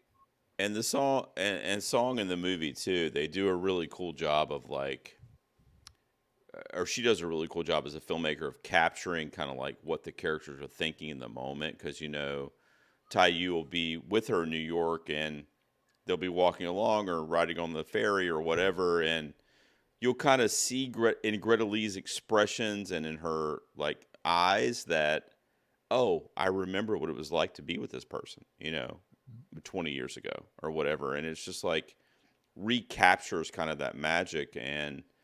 But we're in reality, right? Like, she's in reality, and I had a friend, I talked about this on our review, Nick, but I had a friend that didn't like the ending of this movie because they thought that Taiyu and Greta Lee should have ended up together. And I said, well, that's not real. Like, that's not reality. Like, this guy wouldn't come here, from Korea and then like, I'm going to leave my husband and be with you. Do you know what I mean? So when they have there's like that perfect exchange in the bar too, and it's been a little bit since I've seen it too, but like they have that exchange in the bar where, like, she's a person who leaves, and like she's been so far outside of Korean culture, like their discussion that they have back and forth, like she wouldn't make a good like traditional Korean housewife at this point in her life, and that's what he would ultimately want, and like things like that. Like if you have this film where suddenly they run off together to be together because they're destined to be together, this movie would be it wouldn't even It'd be be a close to different this movie. list, wouldn't Right. even touch this list. But it's that beautiful sentiment, like you mentioned, like you mentioned, like when they're on like the subway or whatever, and like it even those nonverbal scenes where their hands are just on the railing just like an inch apart, and they're just staring at each other. And you could see in the performances, that's why the performances are so good, you could see the way that they're looking at each other, how they're looking at each other. Like obviously Hae-sung would love, like, to kind of have some kind of semblance of that back, but like she's very clearly in this different place in her life, and I think she looks at it as like she's really glad to have reconnected with this lost childhood friend and everything. And I love it. I think it's beautiful. I think Winters hit the nail on the head with the Arthur role. I think that's like the absolute crux of this entire thing, because his reaction to it and the way he's so supportive of it, because like on one hand he's got to have a little bit of fear and concern about like But this it is like also your gives long you lost childhood sweetheart. it's also know. very important too, though, because it gives you different perspectives. Yeah. It gives you different like levels to connect on, because I think the that beautiful was thing about the film, G, to swing back to your friend that didn't like the ending of the film, but in another life, that is the ending of the film. In another life, that is the way it ends, because like that's the whole beautiful thing of it. If you really look at it, if you really look at that right. concept of Inyun in its entirety, in the totality of it, that's really the whole crux of it. It's like somewhere in some other life, it did work, but not in this one. In this But one, you know she's what? happy with Arthur, and they have a great relationship. And yeah, Well, so you know it's what is perfect. you know what is in Yun is that the two P's in our first year together, Nick, named our number one movie of the year the same. That's in Yun, brother. And it wasn't some garbage horror movie. Come on. I mean, Five Nights at Freddy's is my hidden number one. I'm actually gonna. Oh yeah. And this All is how right. much. Wait. This is how much I know you guys. I guessed 4 out of 5 for each of you. That's how. What did you I miss? pinpointed. What'd you miss? Let's go. So for Gerald, I thought you were going to go The Killer instead of Oppenheimer. Hang tight. And Hang tight. for Nick, I thought he was going to go John Wick 4 instead of Barbie. Those are the only two I got wrong. All right. Well, at least you knew I was fucking graves and licking bathtubs, so that's good. That was number one with a for- bullet. I'm stressed that wasn't your number Yeah. one, to be honest with Yeah. you. All right. Well, in classic Peas fashion, let's round out our top tens, guys. Justin, 6 through 10, man. Just list them and whatever you want to say about them, real quick. Okay, classic piece fashion. Here we go. And again, these could have been in my top 5. I think these are amazing films. They're all like 4.5 stars for me. But let's see. Number 6, Poor Things. Got one of the best performances of 2023. Emma Stone. By the way, yeah. What? Let me interrupt you real quick. I fucking died laughing yesterday. I was at work. Somebody tweeted that Poor Things is the follow-up. It's what happens after Barbie goes to the gynecologist. Dude, they would make an amazing Poor double Things. feature. Like, think about Wouldn't it. that be crazy? Think about the thematics. Think about the performances. They line up. But Sure. I mean, I'm a Yorgos fiend. I love some Yorgos Lanthimos from the beginning of Dogtooth, which was a surprise film that Chrissy and I watched and we talked about many years ago. The Favorite I love, but I think this was I love films that transport you to another place, and this is definitely one of those. I was cackling from front to back on Poor Things. Yes, a good one. Emma Stone to die for. Emma Stone, Mark Ruffalo, amazing. Number 7, another movie I watched in the last week, Anatomy of a Fall. I love me some courtroom dramas, and this one puts me in a French courtroom for the first time I've ever seen on film, and I was riveted. Amazing performances throughout. The lead performance by Sandra Hüller, who is like, I mean, she's amazing in this role. She's amazing in another film. The kid in the movie is amazing. The both Yeah. the defense and the prosecutor. The dog is amazing. The dog is great. Yeah. I knew nothing about this film except for the poster. I watched it and I was like, this is extremely my shit. Everyone who loves like courtroom dramas. Yeah. This is a movie about the unknowable things. You see something from the outside, you think you know it. There's tons of things you don't know. In a movie like this, it's like peeling an onion to find what you think happened in this movie. That's why I love it. Number 8, The Zone of Interest. We live in a world where next door neighbor might be an evil person.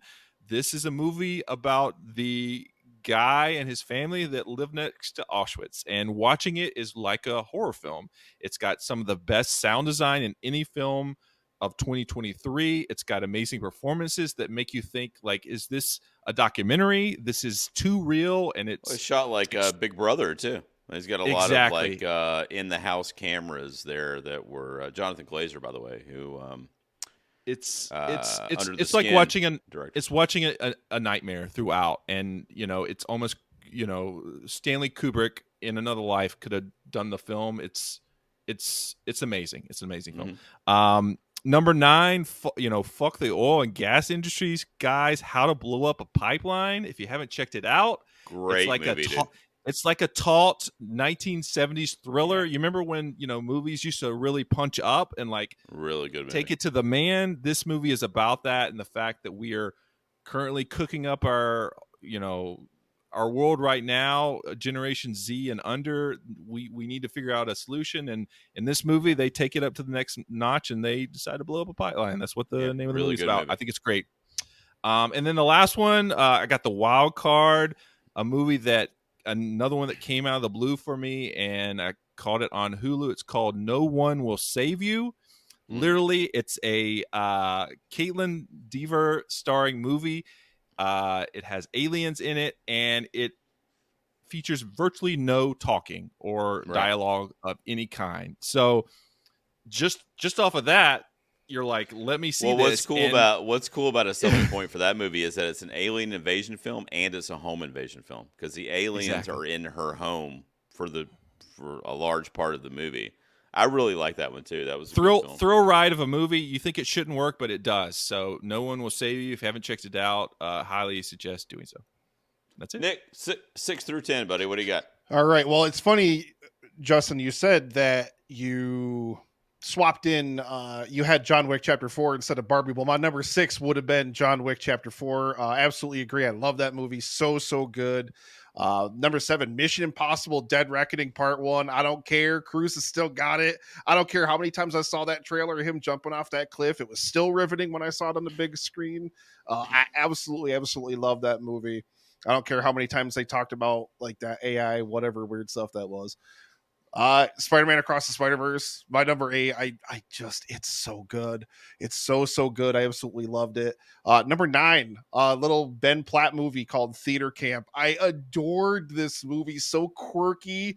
Great pick. I died laughing. Ayo Edebiri is an absolute sensation. I loved her in Bottoms as well. She's absolutely incredible.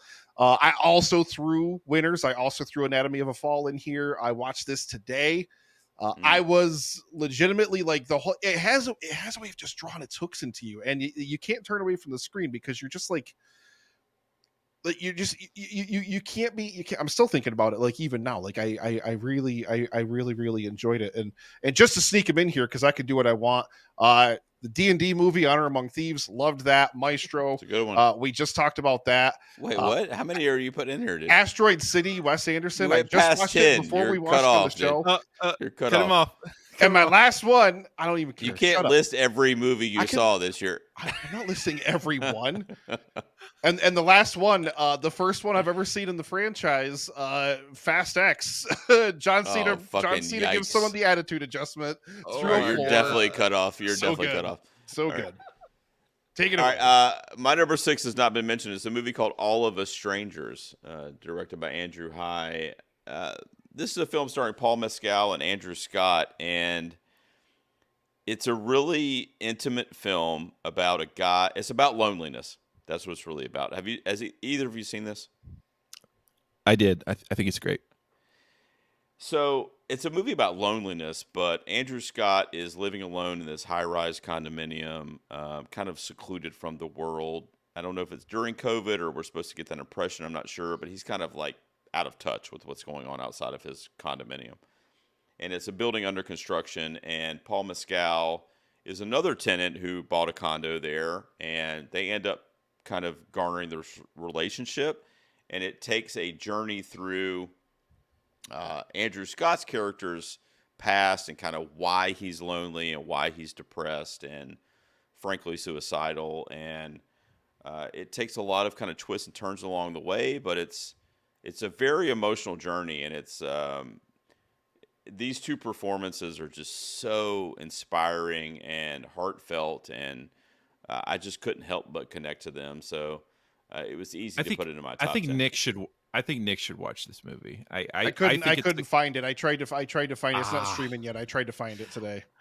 I think it's a great film, and I think the conceit of the film, which takes you a second to figure out what it's doing, is number one, very emotional, but number two, as a person whose favorite movie is Back to the Future, it's got this conceit of what if you could talk to your parents at the age you are now? Like, what if you could go back and talk to them at the age you are now? And that's something I think about a lot. And this movie kind of, delves in that realm. And I was just like kind of taken by that. I think it was very well does. And to have Claire Foy as your mother too, which would be pretty cool. She does a great job in this movie. All right. So I had Sanctuary in my top 5, right? Or I'm sorry, Sanctuary's in my honorable mention. I had Saltburn in my top 5. Here we go. Sanctuary, another sicko film. Did anybody see Sanctuary? With Margaret I saw Qualley. Sanctuary. Yeah. Dude. Yeah. You like to be yelled at and stuff, huh? Gerald, Let's fucking get weird, bro. Let's get weird, dude. Margaret Qualley can dominate anything she wants to, but basically she's a dominatrix who is hired to do certain dominatrix jobs, and Christopher Abbott plays this kind of higher level hotel heir. And, kind of think like the Hilton hotels or whatever. He's kind of like the son of the owner, basically. And Margaret Qualley, he hires her to come in and play a role, basically. And she kind of uses that to her advantage to blackmail him in a way and make a better life for herself. But there's actually bathtub stuff in this one too, Nick. So... There's more bathroom stuff happening. I'm really selling it. It's Sanctuary. It's my number 7. My number 8 is Blackberry, a biopic about the creation of the first smartphone, actually. Glenn Howerton, I hope, I pray would get nominated for a supporting actor for his performance in this film, from Always Sunny, of course. But it's a biopic about the creation of the BlackBerry phone, which ultimately spawned where we are today and having everything at our fingertips and in our hands. And it was just a really cool mesh of kind of like the social network mixed with I don't know, it was a very weirdly blended film that the performances and the story really connected with me. My number 9 would be a movie called American Fiction, starring Jeffrey Wright. This is a satirical comedy about a guy that has been a writer his whole life. He's written books, and he's kind of has a writer's block. So he says, okay, and he's a black guy, played by Jeffrey Wright. So he says, okay, I'm going to write an urban story that's super cliche, that kind of, tells the story of the African American, that kind of stereotypical story. And it ends up blowing up. And he was just kidding. He didn't want to gain anything from it. He was doing it as a joke. And it ends up being his biggest success, and he has to kind of come to terms with that and figure out how to navigate, like, do I want to have success from that versus my allegiance to my craft of writing. So it's a very layered story. It's very funny. Sterling K. Brown turns in a freaking awesome performance in this movie as his brother. He recently got a SAG nomination for that role. And then my number 10, we haven't had, aside from Across the Spider-Verse, which was almost a given, we haven't really had a lot of animated movies. So it's Nimona, which is a film that you can currently stream on Netflix. Have you seen Nimona with your kids, Justin? Did you watch that one? I haven't, but I've been told that my daughter will love Oh, it, so it's on our to-do yeah, list. you gotta check it out, dude. It's got those really cool medieval gladiator kind of vibes, but with modern day technology built into it. It's almost like a world like that doesn't really exist, that couldn't exist. It meshes a lot of different genres together, but yeah, Nimona was my favorite animated film this year, along with Suzume. They're kind of tied, but I love both of those movies. Chloe Grace Moretz is the lead voice acting on this role. So there you go. That would round out my top 10. There we go, guys. Our favorite movies of 2023. Justin Winters. So I Married a Movie Geek. Oh my God, here he is. He was playing during the Rams game, during the playoffs. I mean, it's We like lost. he finished the Murder Eliminate. He's still alive. I mean, it's crazy. The It's future been a whole is bright. Puka Nakua is going to be an absolute superstar, my dude. yeah. All right, well that's it, guys. Justin, do you want to plug anything, or I guess not, right? I don't want to plug anything. I want to plug you guys, individually, softly, maybe late at night after some Wait, what? wine. And no, man, we don't have a In the podcast bathtub. anymore. Yeah, I love listening to you guys talk. When you guys formed together, I was like, thank God. Love listening to these guys talk. I think Appreciate it. you guys are doing great, and I'm extremely thankful for you guys asking me to join, because again, Yeah, dude. don't get to talk about movies enough. Don't get to see your guys' beautiful faces enough. So this has been a pleasure. It's been awesome. God, Well, I I just appreciate hear it, your man. voice. Yeah, I'm so glad you're here, man. And like I said, It's not the same earlier, it without means a lot Chrissy to us. yelling at you for something like for some terrible movie you made her watch, or some movie you subjected her to. Like I miss that a lot. So it's been amazing to hear your voice again, my friend. You're welcome back anytime. In fact, She in loved- place of Gerald most times. Oh wow, okay. Yeah, she loved your fudge callback. She's like, I'll cook up some fudge and we'll send it to Gerald and Nick in the mail. I'm sure No, it's nothing No. but some cocoa and Splenda blend or whatever. So Oh God. no. Oh, right. Wow. As we wrap up here, guys, don't forget, look in the show notes, or if you're watching on YouTube, look below in the description. Vote for the Golden Peas this year. The ballot is open. We will continue to honor 2023 in cinema, and the ceremony is going to be live, hosted by my boy Brian Loysauce. And a lot of special guests, as we will give out the awards for the best in various categories for 2023. That's going to be on February 19th. And Nick, next week you and I are going to be talking about Mean Girls. Did you know that? The musical. Oh my God, I can't wait. Let's go. What's this? Oh my God, he's even wrote got it the up. whiteboard out. Oh, wow, he brought his board. Look at that. There you Even go. got the That's my top whiteboard 10. out. There you go. The big board. There it is. I'll have to screenshot that. You have to dust that thing off. You had to get some use out of it. Nick, you going to see Mean Girls this week? You want to do that? You I want to sing and can. dance? I'm so pumped. I'm so pumped. Rebecca wants to see it too. So she introduced. I had not seen Mean Girls until I started dating Rebecca. So I only watched the OG, like the movie, like a year ago maybe, for the first time. So but I loved it, and I'm super pumped to see. Obviously, it turned into a stage musical, and now back into a movie from that. So I mean, I'm stoked. I absolutely can't wait to talk about it. And I mean, let's kick off 2024 in reviews with a bang. Let's get a musical in there to spite Paul Prezula as hard as we possibly can. Well, I love Renee Rapp, and I love the original Mean Girls, so I've got a good starting point for this one. So I'm hoping that it does something for me. I'm looking forward to checking it out and talking about it with you. But that was our 2023 episode, guys. Our top 5 and then some movies of the year. Once again, Justin Winters, you are the absolute man, dude. Send my love to you, Chrissy. Man. And I'll come see you in California, especially if my daughter moves out there. I'll have to come find you, and you can stomp around the city and clear the buildings for me. Let's do it. Thank you, guys. Love you guys.